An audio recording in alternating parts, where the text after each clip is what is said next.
Without much further ado, I do want to bring up our guest of honor. He's going to speak with us tonight and give us a message of experience, strength, and hope. Blind Dave, would you come up and talk with us, please, sir? I'm Blind Dave, and I am an alcoholic. My sobriety date is July 9 of 98, and my home group is Primary Purpose Group. So my birthday was just 2 or 3 weeks ago. Got 27 years now. Hallelujah. You know, Norma's got, till tomorrow, she'll have 42 years tomorrow. So, you know, I remember when I was picking up my 14-year chip one time, and our birthdays are close together, and so she was picking up her 29-year chip then. She got 15 years on me.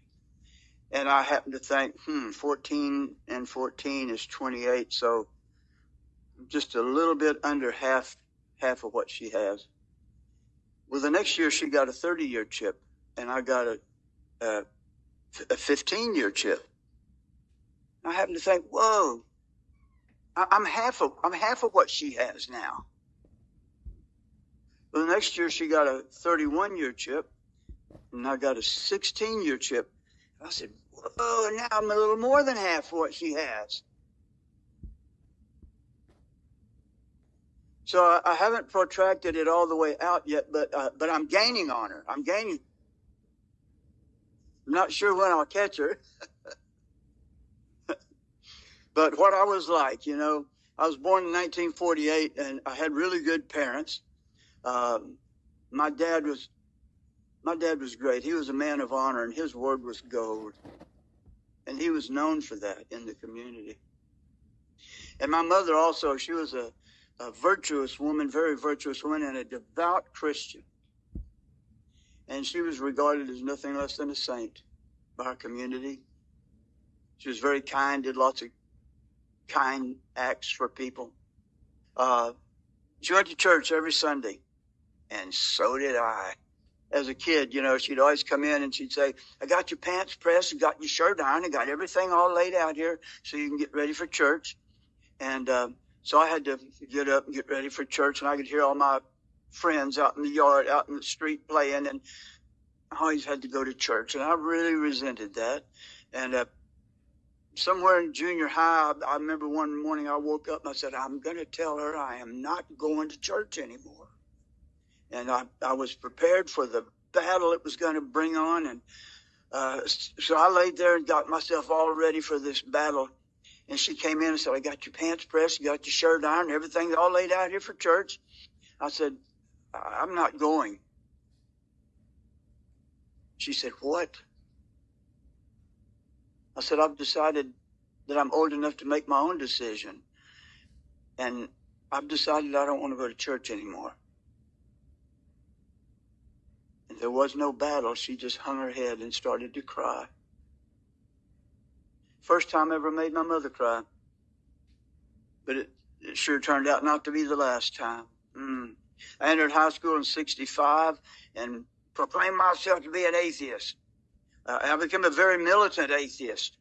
There was a lot of Christian kids in our school, and so I ended up in a lot of debates. I used to love to, I don't know if I debated them, I just intimidated them mostly, and rude. That's what it was.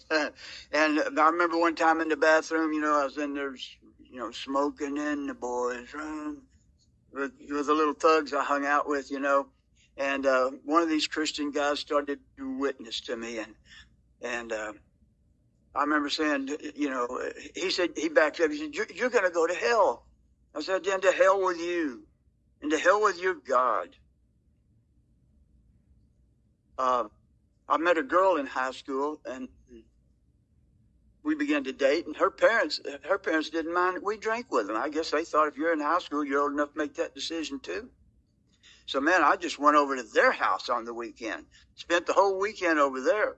And so in high school, my drinking really got started. It was every weekend, all weekend long. Her mother would come pick us up from school on Friday, had the ice chest, the back seat, all iced down. Man, we'd hop in the car and pop a top before we even got off the campus. I'd be chugging that beer and hoping that all my old thug buddies would see me, you know. I was kind of hoping maybe some of the teachers would see me. I was cool, yeah. And I graduated in 68. And one thing I remember shortly after I graduated, there was a rock group came to Houston. It was really big at the time, Grand Funk Railroad, in case any of y'all remember them.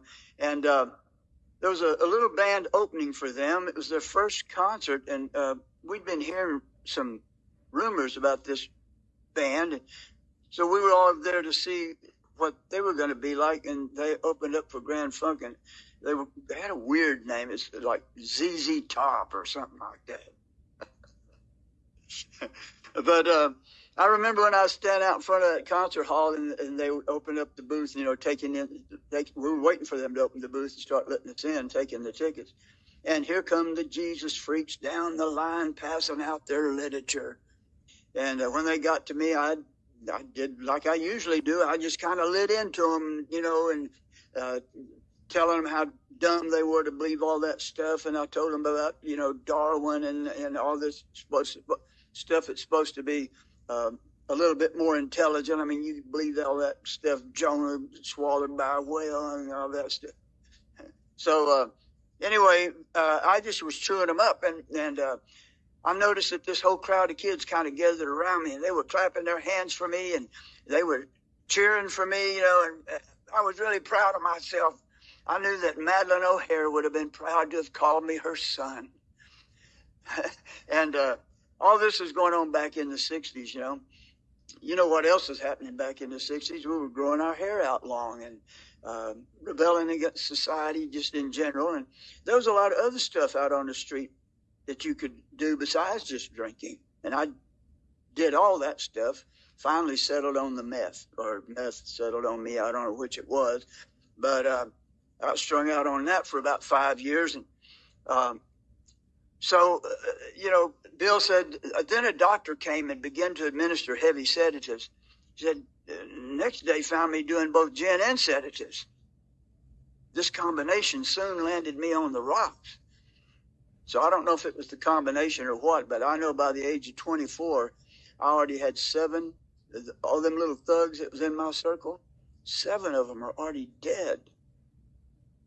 And I was burning to the ground. But I didn't want to think about that. So I just blotted it out and went on to the bitter end. One day I was standing out in front of my apartment, wasted, I'm sure, and this guy who was my new neighbor came over to introduce himself to me. Turned out he was a Christian, and he tried to turn the conversation toward God, and I did what I usually do. I lit into this guy, and I bounced off of him. Man, he didn't budge. He pulled a little Bible right out of his pocket. Man, I never quite met one of these kind before. And he started flipping through that Bible, and he countered all my arguments. The amazing thing about it was he was not hostile. He just commanded a presence of God. And I wanted that. And for a couple of months, he would share his faith with me from time to time when he'd see me outside. It took a couple of months, but I finally came to believe. And I still remember the day that I kneeled down and turned my life over to God. I got it from that prayer, a different person.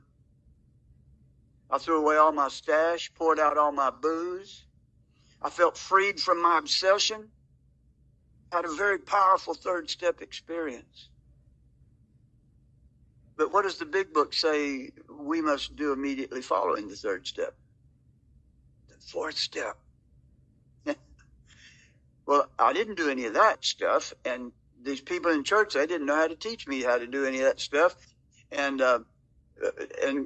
without that, it says we do not learn enough humility, fearlessness, and honesty in the sense we find it necessary. We who? You and me. We find it particularly necessary to deflate this ego that is run wild. And I didn't do any of that. What I did do was I went off to church with my new neighbor. And man, I can shout hallelujah right along with the best of them. And I do a little bit of music also. So before long, I was up there on the stage with the worship team.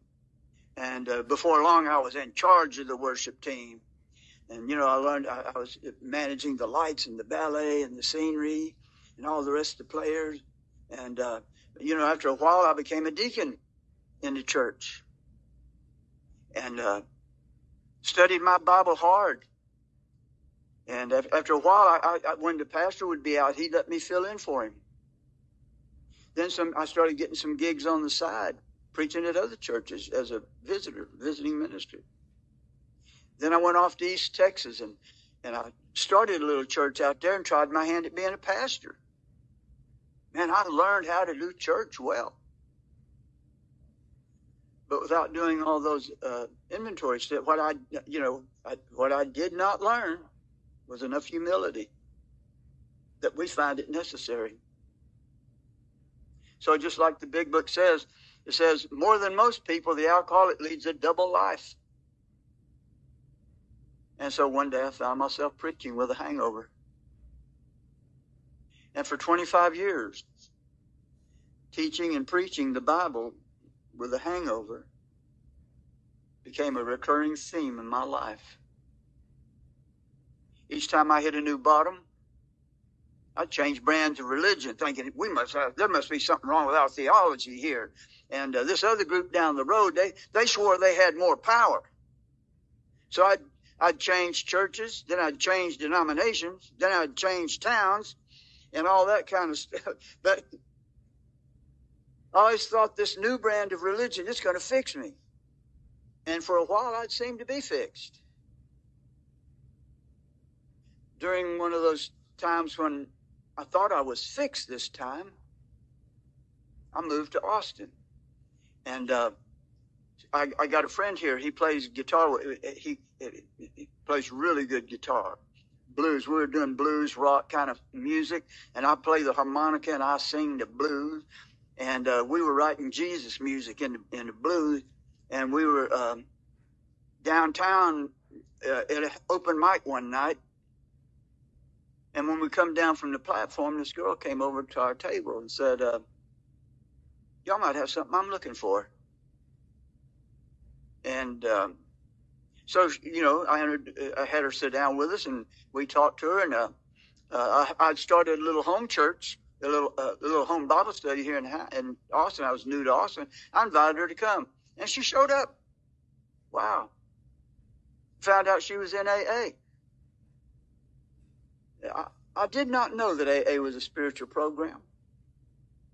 And I was real intrigued with y'all's simplicity. There's even a motto, keep it simple. Whoa. Man, I was buried in all this theology trying to figure out what was wrong with me. I'd hear people stand up in church and say, I used to drink and chase women. I gave my life to the Lord, and I don't do that no more. And I thought, well, I gave my life to the Lord, but it still happens.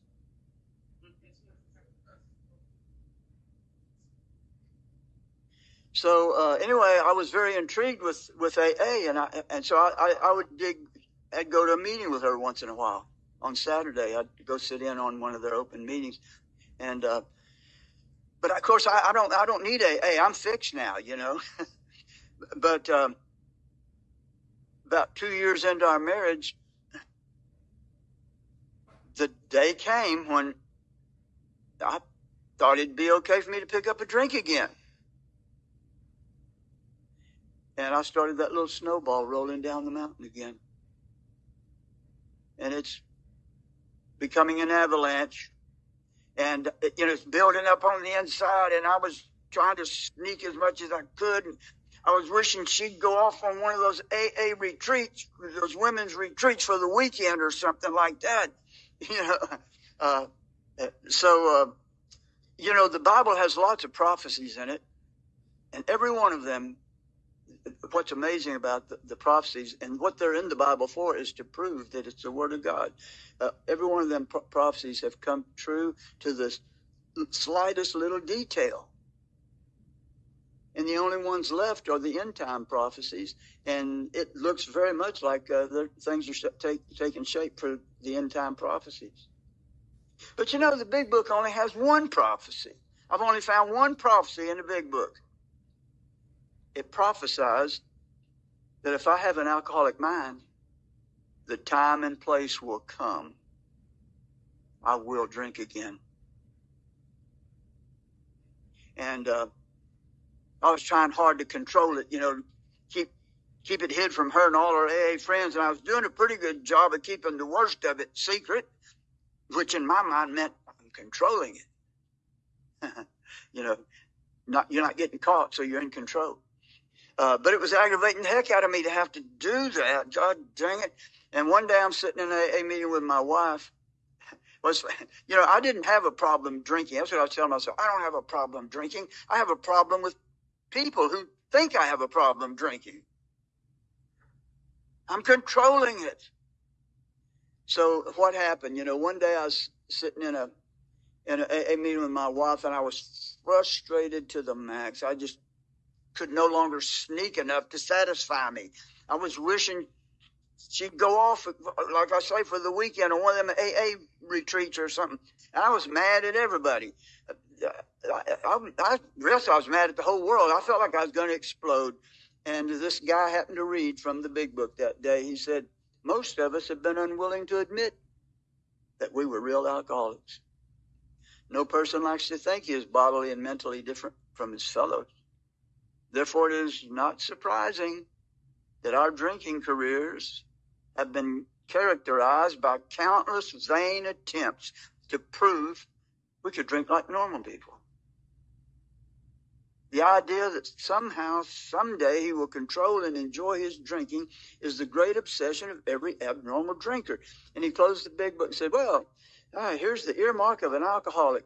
If you are controlling your drinking, you're not happy about it.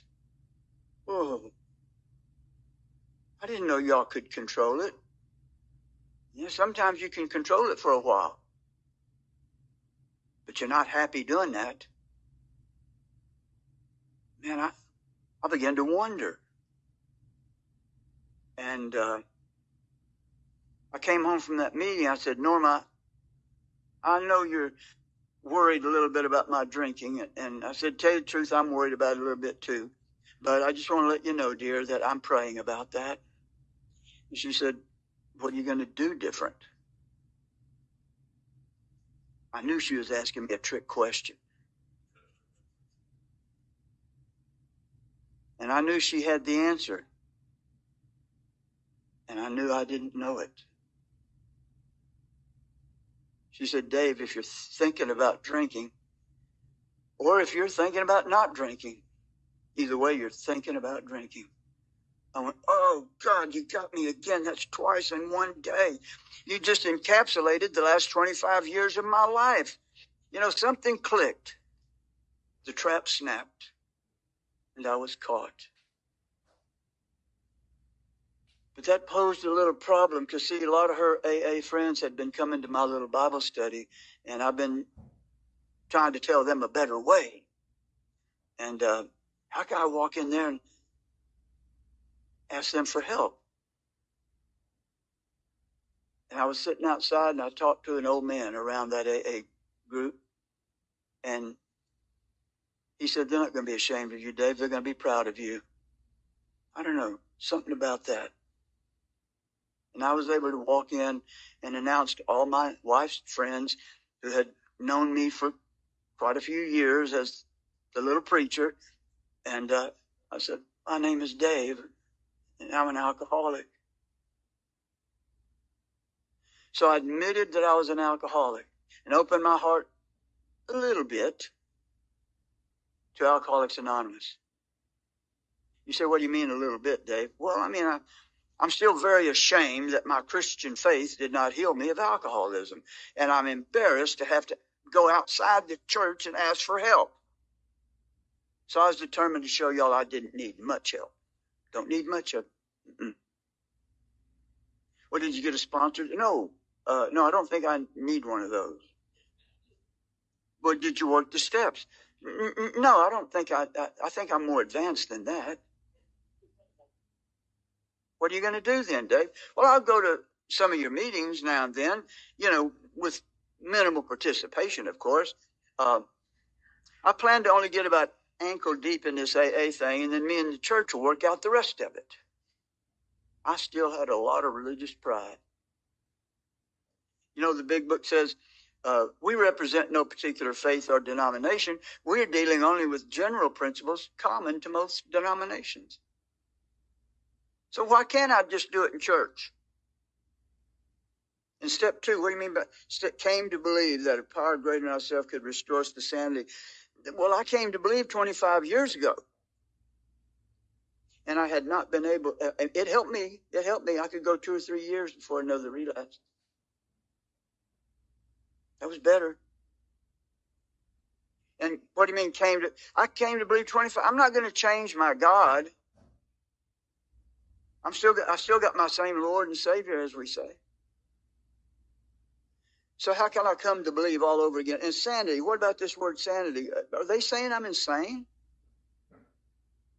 Well, as I read the big book, I discovered they were talking about the moment of insanity that precedes the first drink. And I'd sit in meetings and hear people talk about that and put that into perspective for me. And I go, Then I'd go read some more of the big book, and I'd listen in the meetings and hear people share about their experience with that. And I was having another aha moment one day, and I suddenly realized I had my step 2 experience. I suddenly came to believe that the same God that I'd had for 25 years was now going to start speaking to me in the language of the big book through the voice of other alcoholics. And I was going to hear my same old God in a brand new way. I came to see that God does something very unique for alcoholics through alcoholics. So I made the decision to turn my will and life over to the care of God. And for me, what I now knew that the care of God was going to come through AA. And I had to submit myself to that unique work that God does for an alcoholic through an alcoholic. I became willing to ask somebody to be my sponsor and let him help me. And step 3 goes on to say, when we sincerely took such a position, all sorts of remarkable things followed. We had a new employer. Oh, I never called him employer. In the Bible, he's the good shepherd.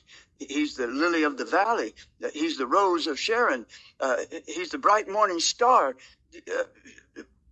But in AA, he's called your employer. Oh. Well, I know what that means. That means that I'm going to have a job. So we have a new employer. Being all powerful, he provided what we needed if we kept close to him and performed his work well. And I knew that step 3 was asking me to make a commitment to keep close to this fellowship, help other alcoholics, and carry on that unique work that God does for an alcoholic through an alcoholic. It kind of meant that I was going to have to stay. And I wasn't really planning to stay here all that much. I said, God, surely you don't think helping another alcoholic achieve sobriety is more important than preaching the gospel of eternal life? And he said, no, but I got people who can do that better than you, Dave. He said, but they're not very good at this. You're an alcoholic. I need you here. So with that, I became willing to make the commitment to stay in AA and carry on that unique work God does for an alcoholic through an alcoholic. It took a full surrender for me. You know, I had to first be willing to come, and then I had to become willing to stay. The big book says, a fellowship has grown up among us, of which it is a wonderful thing to feel a part. And I can tell you that if you're not connected to the fellowship, sobriety is not wonderful. Not for an alcoholic. You're going to hate sobriety if that's all you're going to get out of it. But sobriety is pretty bad unless you become connected to and part of a people who have a vision and a purpose for their sobriety. You know, the Bible says, without a vision, the people perish, and how appallingly true for the alcoholic. We have been given, this is back to the big book, we have been given a great sense of purpose accompanied by a growing consciousness of the power of God in our lives. And I got that vision at step 3. And that's what happened. And my journey began. It says, this is the how and why of it. First, we had to quit playing God. Doesn't work. Next, we decided that hereafter, in this drama of life, God was going to be our director. So I learned that this program is going to teach me how to not live so much in my head and learn to live more out of my heart. So what it's like now? Well, it says, in thinking about our day, we may face indecision. We may not be able to determine which course to take. Here we ask God for inspiration, intuitive thought, or decision. We relax and take it easy. We don't struggle. We are often surprised how our right answers come after we've tried this for a while. What used to be the hunch or occasional inspiration gradually becomes a working part of the mind. We come to rely upon it. But that's step 11. And I did not jump from 3 to 11. There are some steps in between. And these are the steps that I left out on my first spiritual experience. Step 4 and 5, they're pretty difficult steps. That 5th step. But if you can humble yourself to really do that, the big book says we begin to feel the nearness of our Creator. Well, I felt the nearness of my Creator before, but this is totally new.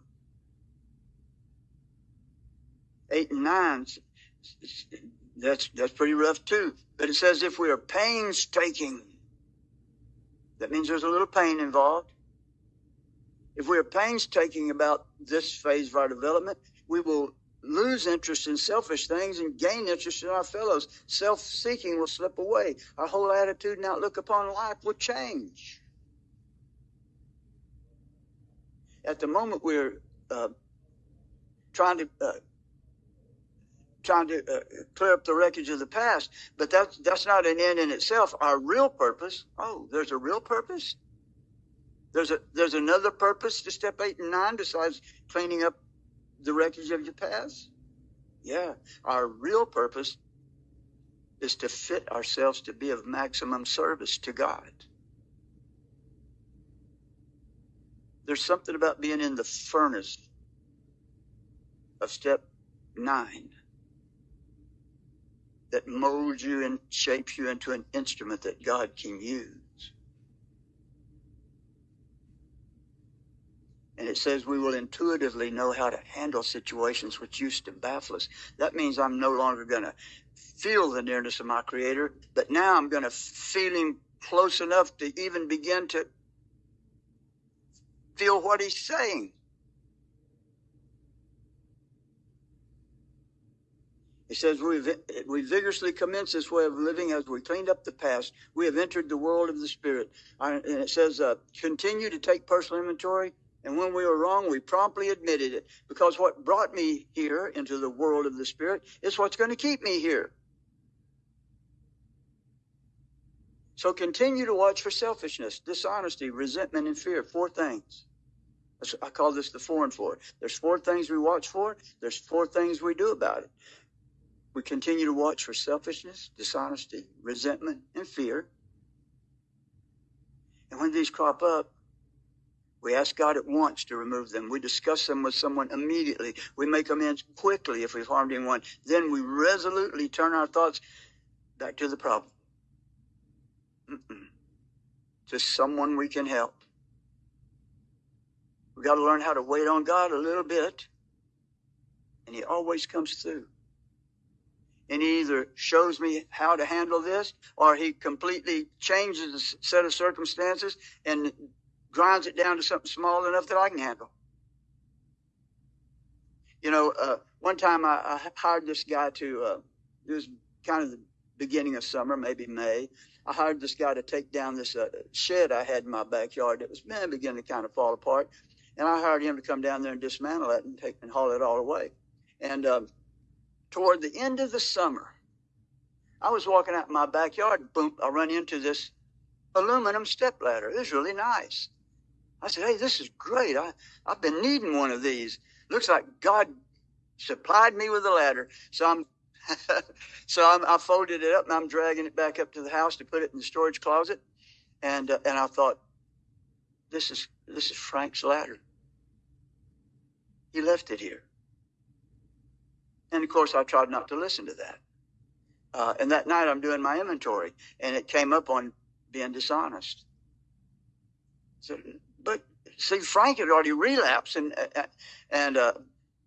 God said, but you have his phone number. Okay, I'll call him tomorrow. So tomorrow I'll call Frank, and I got his voicemail. Oh, good. I said, hey, Frank, this is Blind Dave. Just wondering how you're doing. I thought I'd call and check on you. Give me a call sometime. Hung up. That night, God kind of got on to me again. He said, what about that ladder? I tried to call him. Yeah, you did call him, but you didn't say, I got your ladder. Okay, I'll call him tomorrow. So I called him, and I said, Frank, I found a step ladder. It may be yours. He called me back, left me a message and said, I've been wondering where that ladder was. So he came by and got the ladder. Well, and then I had my central air and heat went out. And man, I'm going to have to find a new air conditioning, a new system. And I was sitting in a meeting one time. We were talking about surrendering and trusting God and all this. And I told them, yeah, my air conditioner went out and they're pretty expensive. And I said, I'm just going to have to trust God. And when I got through sharing, I felt God say, aren't you glad you got rid of that ladder? So now I can help you. God, you mean if I hadn't got rid of that ladder, you wouldn't have been able to help me? Man, I never thought about that. Sometimes some of these promises ain't going to come true until I do something. And he said, now I can help you. You got rid of that ladder. And about a day or two later, I went to the hospital to visit somebody. I was with a guy in recovery. And on the way back, we stopped to eat lunch. And he said, well, how's things going for you, Dave? And I said, my air conditioner and heating went out. And I'm going to have to buy a new system. And he said, oh, really?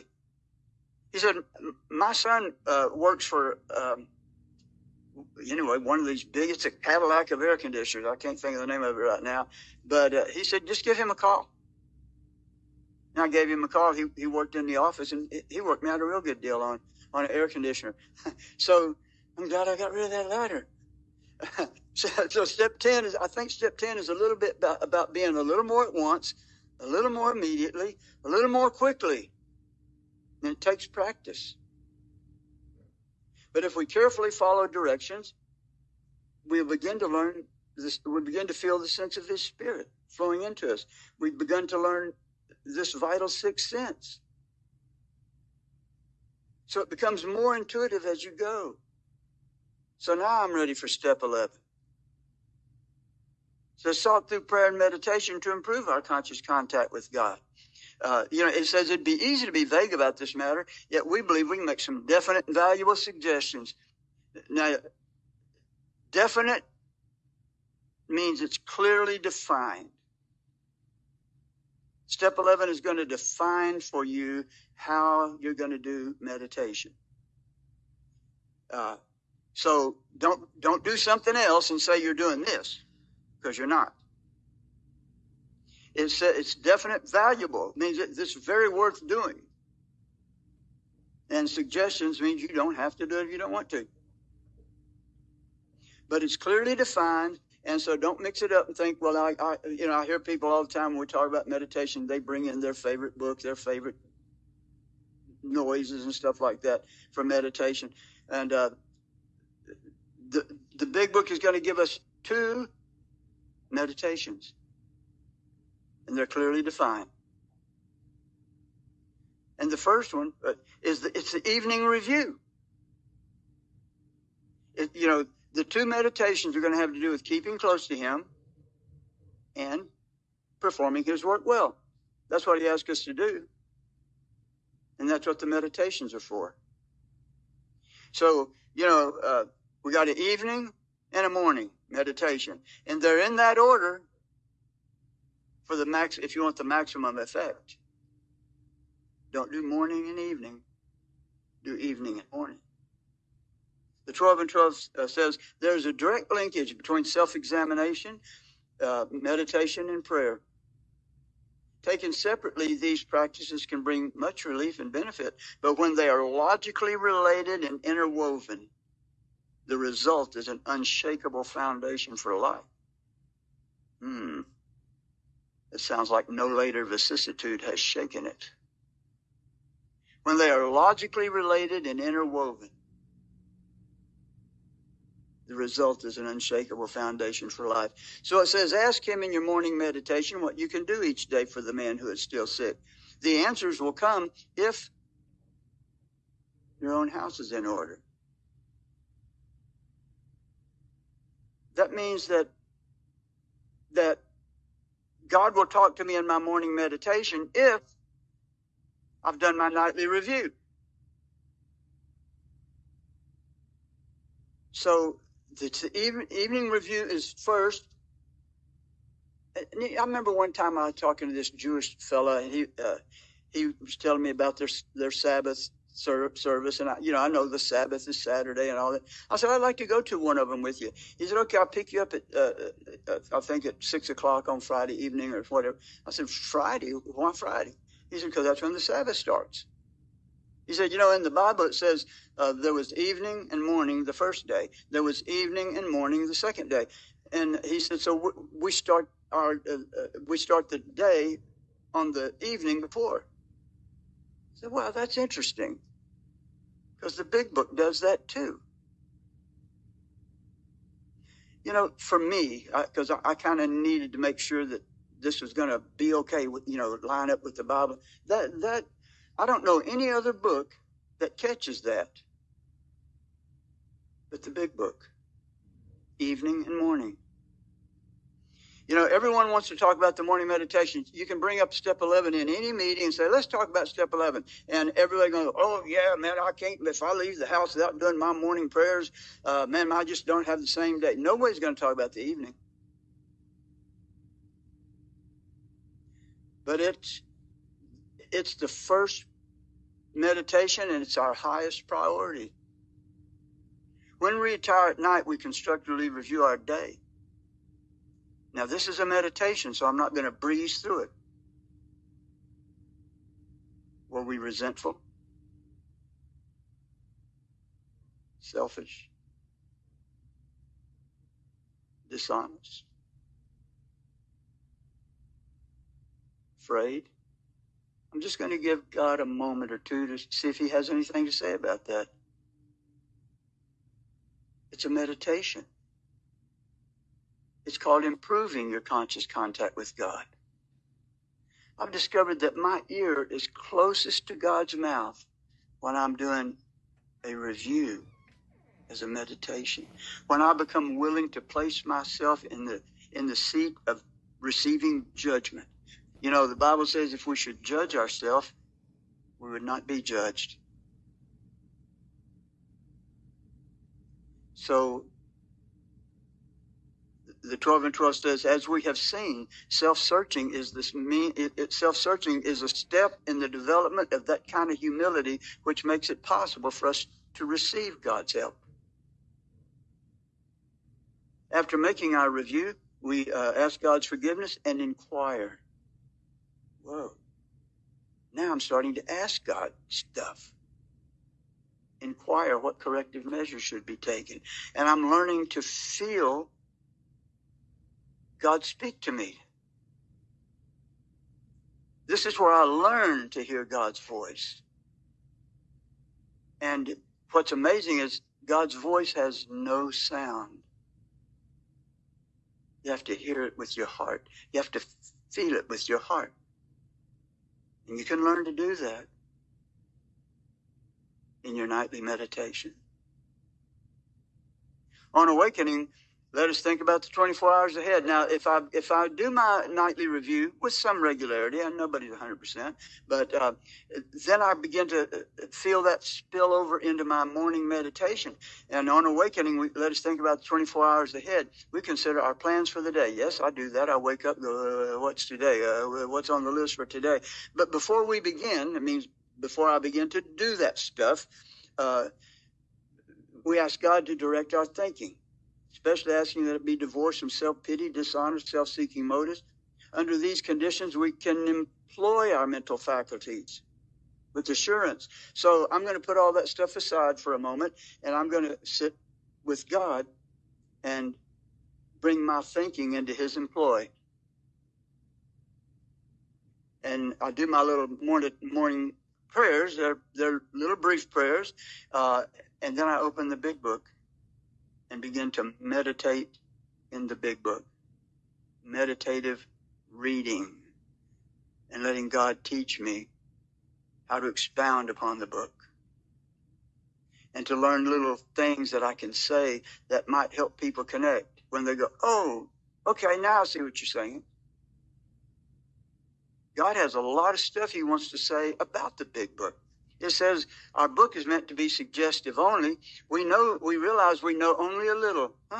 Did you know the big book is only a little of what God has to say?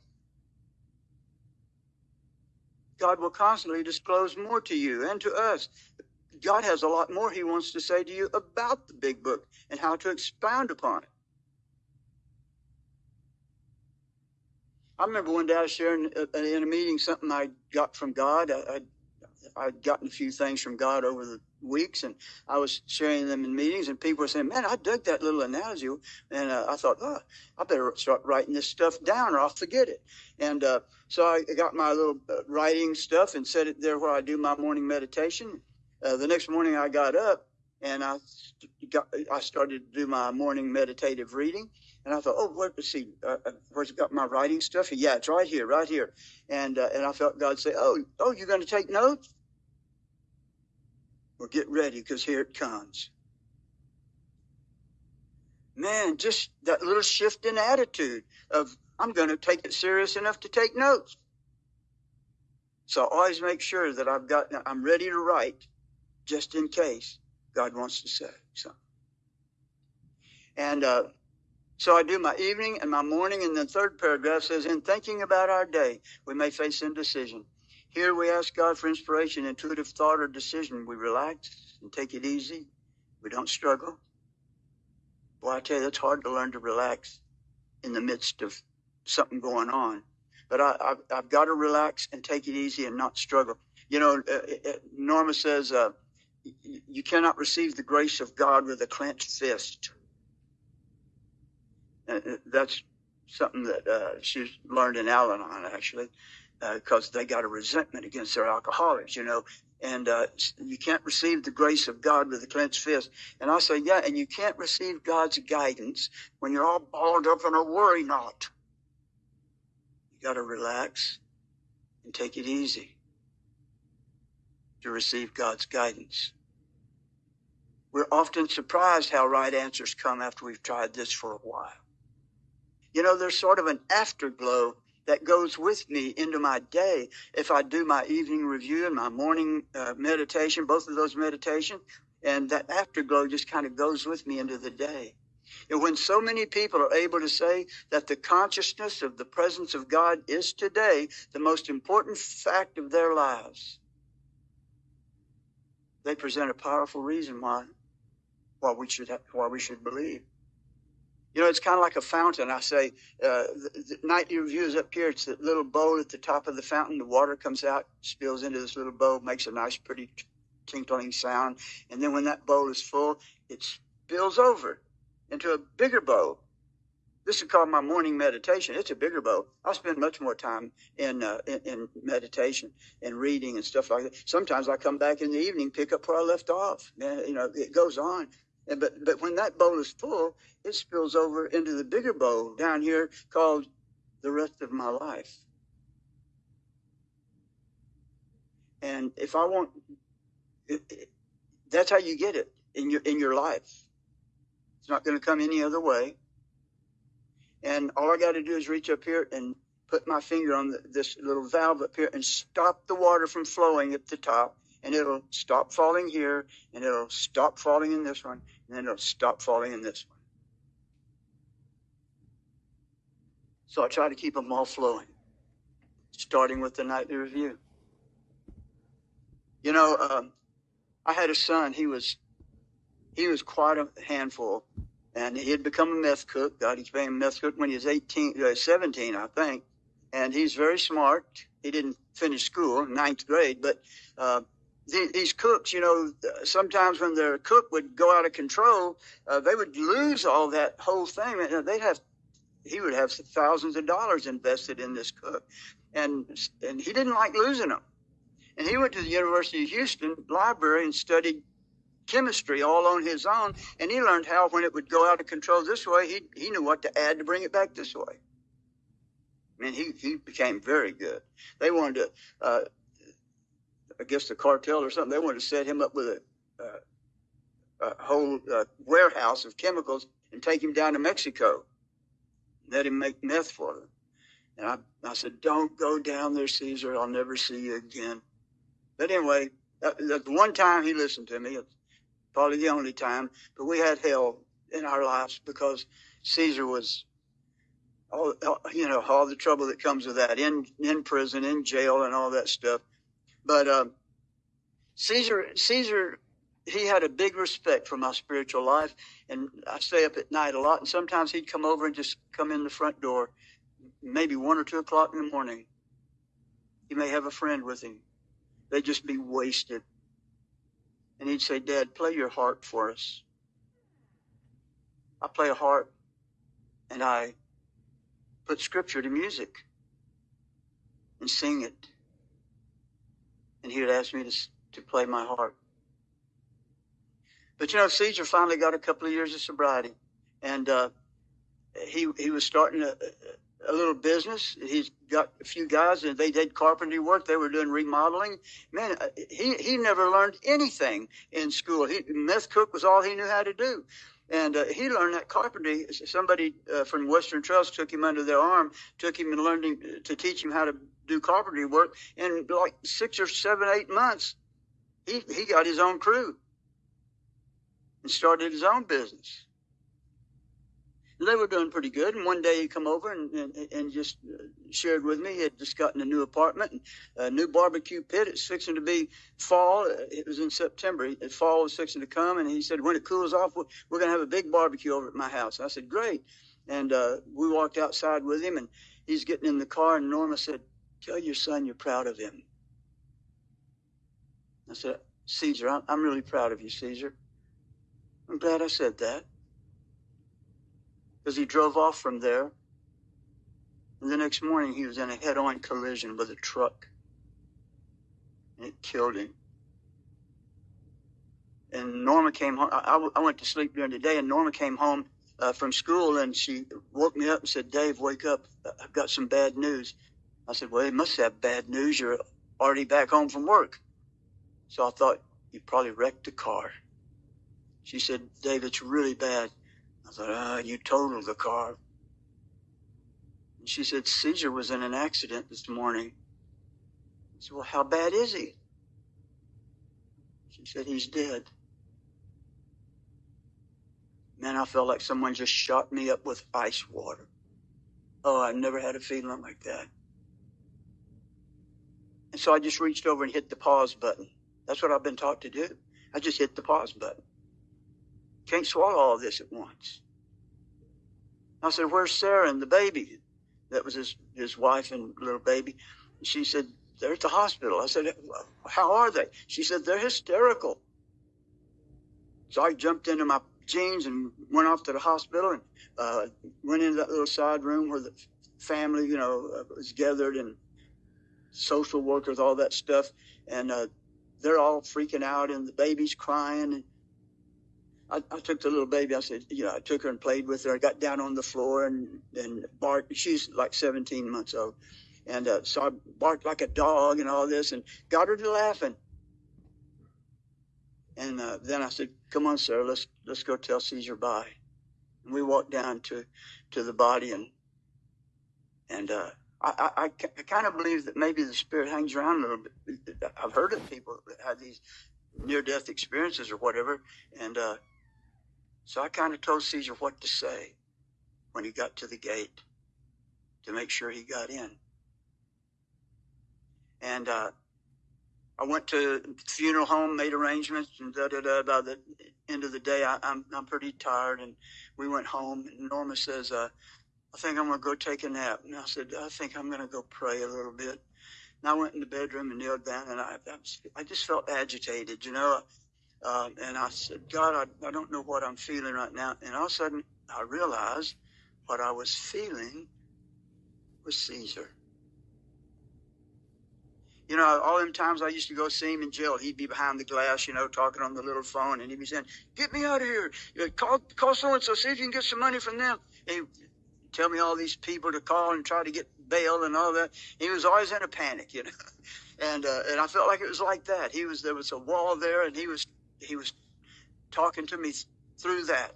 And I felt like there was a little panic there. And he said, "Tell Sarah and the baby I'm sorry I had to leave them so suddenly." And he said, "Tell Norma that I'm sorry I didn't have time to really regain her respect. And tell Sarah's parents that I'm sorry I haven't had time to prove myself to them." They wouldn't talk to him. They still wouldn't have nothing to do with Caesar. They figured it was his fault that their daughter went to prison also. And I said, "Okay, I hear you, Caesar. I got it. And I'll tell them." And he said, "Thanks, Dad. I knew you'd hear me. It was the best thing I ever heard from my son was after he had died. Thanks, Dad. I knew you'd hear me." Wow. He said, "I guess I can go now." But you know, for about a month, I still dealt with that. You know, like when I go to a meeting, I wouldn't walk in and say, "Well, guess what happened to me?" I'd say, "What's the topic?" And I'd talk on topic. I had a few friends knew what was going on with me, you know, but I didn't go into a meeting and take the meeting hostage with my drama. I talked about the topic. And you know, sometimes late at night when Norma and everybody's gone to bed, I might cry for a little bit, maybe 5 minutes. It was a healing kind of cry. And one time I felt God say to me, "Would you like to offer a retroactive prayer for Caesar?" Yeah, that'd be really neat. I never heard of that. And you know, when he had that wreck, the car flipped upside down and landed in the ditch, and he hung upside down in that car for about 45 minutes while they were trying to cut the car loose from around him and all that. And then they flew him in the helicopter. I don't know. They say he was unconscious. I just always wondered, did he suffer hanging upside down in that car for 45 minutes? It bothered me a little bit. And so I said, "God, I pray that Caesar did not suffer during that time. And I pray that when his spirit left, that you had one of your most beautiful angels to meet him and walk him straight into the presence of God." That was a retroactive prayer. You know, God is in touch where he is. He's in touch with all time at the same moment. So I can pray a prayer now, and he can apply it to something back here. That's what I figured. And you know, one day I remember after about a week or two, Norma had gone over to Caesar's apartment to clean it out, and she was going through his poetry. He wrote poems, and she was going through his poetry to find certain ones that she wanted. And I came out of the back room where I was doing massage work, and I sat down and I said, "You know, Norma, I just wish I could have heard Caesar make a profession of faith, of Christian faith. You know, that was important to me. I wish I could have heard him do that one more time. And she said, oh, this poem's for you. And she read me his poem. And he's talking about how he owes it all to Jesus Christ, who watches from above. That meant something to me. I said, look, God, I got it right here in writing. You know, another night I was sitting there playing my harp, and God gave me a song just for me and Caesar to sing when I'm worshiping God by myself, and I can feel Caesar come into the room and dance around, and my mother too. Caesar and my mother would come into the room, and they would just kind of dance around while I played that song. It was really neat. For a month, you know, God did really great things like that for me. I remember one time it was toward the end of September, and I noticed that my gratitude list was getting pretty thick. Now, I always keep a gratitude list, and I hope y'all do the same thing, because you forget what all you got to be thankful for. And so my average was about 8 pages in a month. My record was 12 pages. One time during December, during the Christmas holidays, I had 12 pages of gratitude.